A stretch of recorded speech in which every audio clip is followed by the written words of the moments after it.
Hi everyone, welcome to my channel. Abosede Jabadini is my name, and thank you for joining in. If you're new to this channel, I would advise that you watch episode 1, which was a short clip on dealing with the imposter syndrome. In this video today, I carry on the conversation by talking about how to manage your research fears and anxiety, which usually are the imposter syndrome. So let's dive in. The first tip I have today is that you should be realistic. You should set realistic goals for yourself. The best advice I've ever been given was that given to me by a friend of mine a few years ago who was doing a PhD at the time, and I was busy with my master's. I was a new researcher and I was very excited about the new topic I had just identified. My area of interest in my master's was on cross-cultural marketing communication. I was super excited to dive in and shoot for the moon. My focus was on Africans and Indians, and I wanted to do all the work possible. I had read literature and I had seen that there was a huge gap in how marketing communication was targeted at different groups. And I wanted to look into how culture influence the way consumers actually perceive marketing communication. So I was very busy in the literature, finding all sorts of research areas and bringing everything together. And I was keeping my friend in touch regarding my work. And it got to a time she realized that I was going in the wrong path. And she called my attention to this. She said, "You know what? By the time you finish your research will be like a drop in the ocean." I found that advice very, very difficult to understand because I felt she was counter progress. I was like, oh no, this research work is ocean in itself. It can't be a drop in the ocean. It felt like it was the whole world I was dealing with. I felt I had a very, very great idea to conquer this problem, and I was excited to go on to it. And then it took me many years to understand what she was trying to say. So today, my advice to you is that by the time you finish your research, it will be like a drop in the ocean. And that takes me to the first tip of the day, which is set realistic goals for your research work. Be very clear on what it is your research problem is. And read as much as possible. Do a proper context analysis in such a way that you know for sure that your research area is not a duplication of what is already existing. You might be wondering, so how does this relate to fears and anxiety?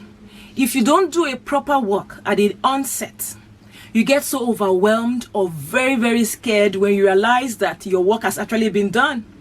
So you might as well take time to set very realistic goals by doing a very proper context analysis to understand the problem and how to address the problem.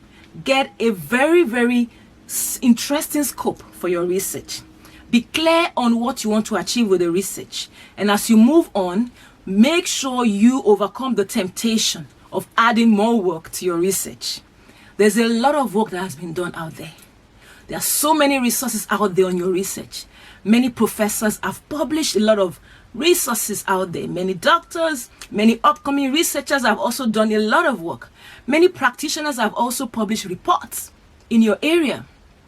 So there's a tendency for you to be overwhelmed by the amount of work, by the wealth of knowledge out there. So take your time. Do a proper groundwork. Get a very interesting research niche which you are definitely passionate about. Because passion will see you through. Passion is what will keep you up in the night when you need to go down into your research. So set very realistic goals for yourself. Choose a clearly crafted research area which you are passionate about. And to my next tip, don't be afraid to make mistakes. Mistakes will happen. The research journey is a marathon and not a sprint.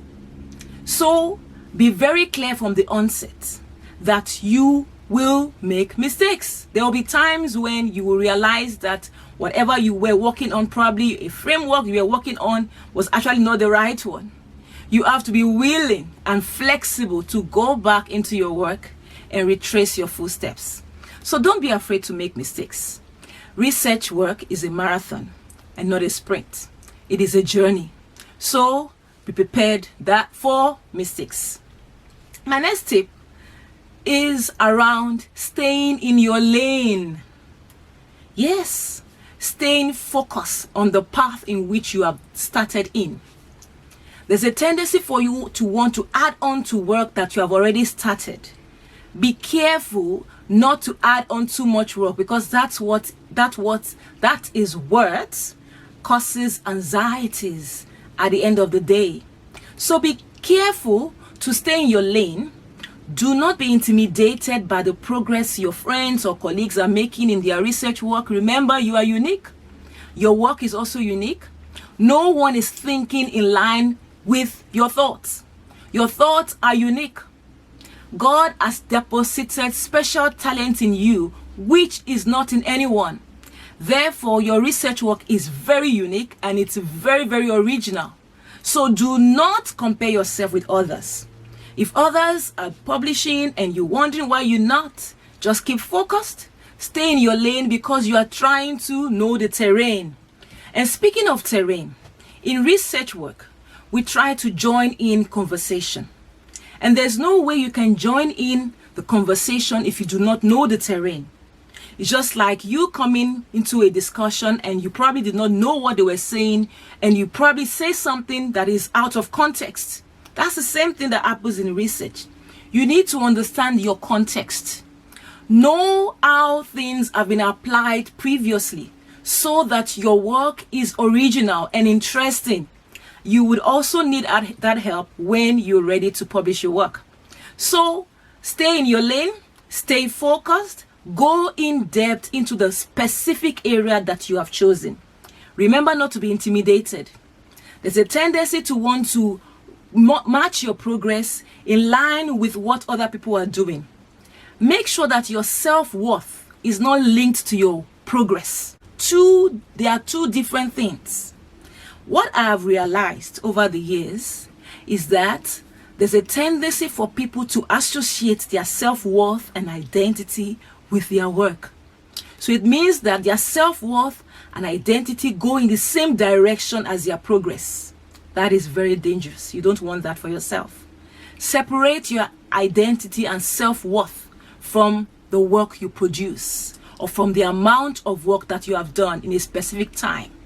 Your self-worth and identity are not related to your research work, your progress, or whatsoever you are doing. Your worth and identity should be deeply rooted in God. So whatever you do in your research work should not tamper with your worth. If you let your work be associated with the progress you make in terms of how you appraise yourself or how you look at yourself or how you feel good about yourself, then you might be heading for the wrong path. Make sure that your self-worth and identity is not linked to your progress in your research work. My next tip today is to be mindful of your fears and anxiety. Take note of your fears. Learn to know what triggers your fears and anxiety. For example, it could be about writing. For example, if you're planning to write a paper and you are not very clear about the research problem or the interest, the context of the research, there's a very high tendency for you to be afraid of what to even write. You might be afraid that you'll be judged of shallow work. You might be afraid that they will say your work is not as good as what has already been produced out there, which is what triggers the imposter syndrome. So avoid this. Do away with not going in depth with your work by being mindful of your fears. If you know the lack of knowledge, of lack of in-depth understanding is what triggers your fear, then make sure you go down deep into the work and understand the work in context before you start writing up. So when you start writing up, you know that you are writing from the right correct perspective, and you are able to carry on progressively. So learn to know your fears. Manage your fears. You can even write your fears down. Write it down before you start writing up, for example. Write it down that I'm afraid of this, this, and this. I'm afraid that my work will be judged. I'm afraid that they will think my work is shallow. I'm afraid that whatever, you fill in the gap. Write your fears down and start dealing with those fears and anxiety. Okay, there's another tip for dealing with your fears and anxiety in line with understanding what triggers your fears and anxiety, which is the exposure treatment therapy. If there's any article, for example, that you have been dreading to read, and there will be those articles or reports that you do not really want to read, print the article out.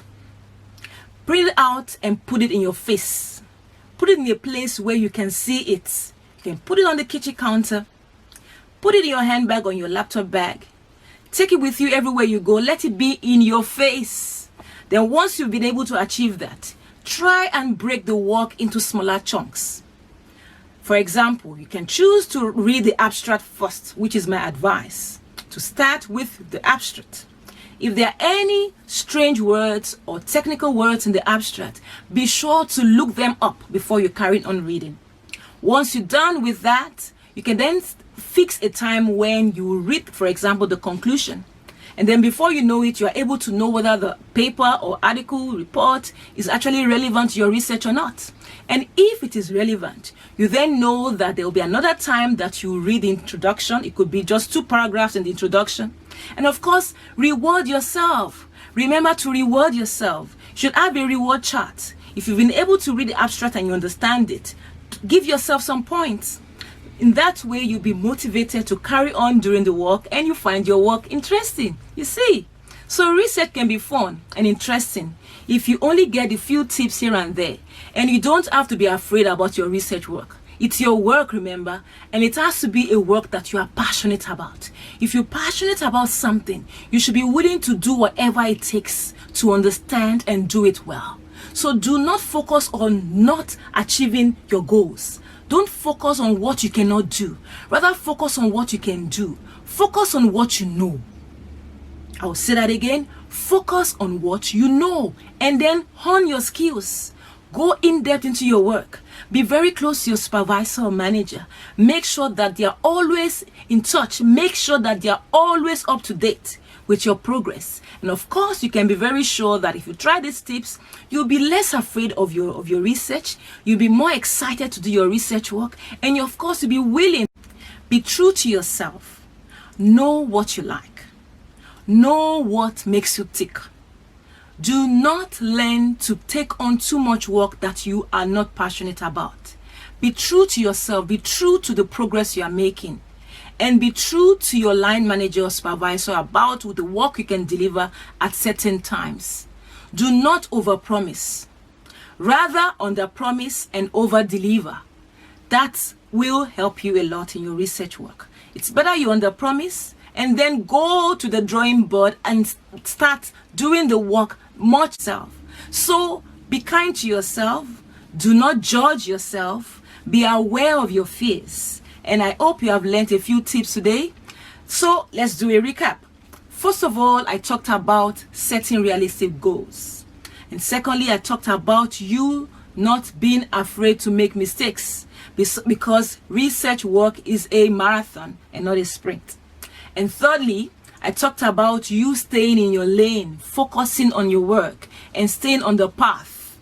And fourthly, I talked about you being mindful of the things that trigger your fears and anxiety. Lastly, I talked about you being true to yourself.